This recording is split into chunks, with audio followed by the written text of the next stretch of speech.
Nggak usah balas kejahatan orang dengan kejahatan. Kamu diam aja. Tuhan yang akan bekerja. Di tengah-tengah kesesakan, apa maksudnya Tuhan kita disuruh tinggal diam? Apa kita nggak usah kerja? Nggak punya kerjaan, kebutuhan jalan terus kita suruh diam? Nggak gitu. Dalam terjemahan Net Bible dikatakan gini, patiently waited for me. Yang artinya apa? Belajar menantikan Tuhan dengan sabar.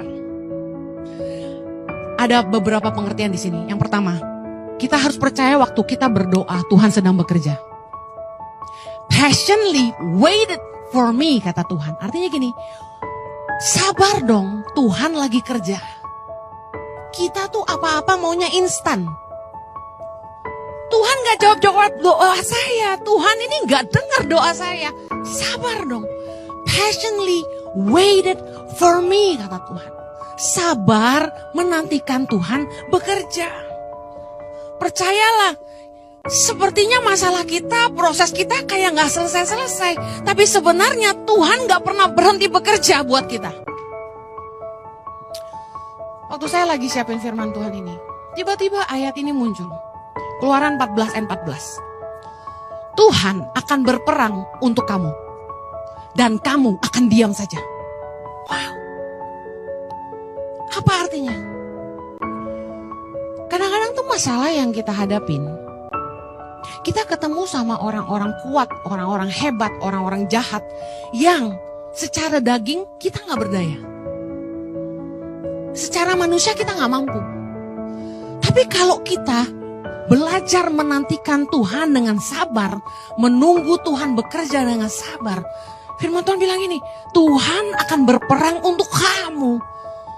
Tuhan kasih pengertian sama saya, nggak usah balas kejahatan orang dengan kejahatan. Kamu diam aja. Tuhan yang akan bekerja. Yosua 23 ayat 3 bilang gini, dan kamu ini telah melihat segala yang dilakukan Tuhan Allahmu kepada semua bangsa di sini demi kamu. Sebab Tuhan Allahmu, dialah yang telah berperang bagi kamu. Banyak ayat tentang Tuhan berperang bagi kamu. Tuhan berperang bagi kamu. Anda tahu, di alam roh, ini banyak peperangan yang terjadi. Tangan pengharapan berperang melawan roh kemiskinan dan kebodohan yang melanda Indonesia. Gak heran selalu diganggu. Gak heran banyak tantangan. Karena roh kemiskinan itu menguasai bangsa Indonesia. Dan ketika kami melakukan tangan pengharapan yang tersebar luas di seluruh Indonesia, khususnya di kantong-kantong Kristen, umat Kristiani, kita sedang berperang melawan roh. Firman Tuhan berkata, peperanganmu bukanlah melawan roh dan darah dan daging, tapi melawan roh-roh di udara. Kita ngapain orang Kristen? Berantem kanan kiri, berantem sama adik, berantem sama kakak, berantem sama orang tua, berantem sama tetangga. Ngurusin yang gak penting-penting. Ngurusin tuh yang lebih, apa sih? Bermanfaat dan patriotik gitu loh. Ngurusin bangsa dong. Ngapain? CRT ribut gitu kan. Peperangan kita itu melawan roh-roh di udara. Nah, waktu saya nih sebagai manusia kayak ngerasa gak sanggup dengan visi yang Tuhan kasih ke saya gitu. Ada orang yang berpikir, Bu Heni ini bikin-bikin. Masa mau melahirkan 1000 pemimpin buat Indonesia? Saya kasih tahu, itu bukan visi dari saya. Emangnya ada orang yang sekurang kerjaan itu mau kuliahin 1000 anak Indonesia? Ada? Tolong angkat tangan. Tolong dong, butuh kita. Ada nggak yang mau kuliahin 1000 anak Indonesia? Angkat tangan.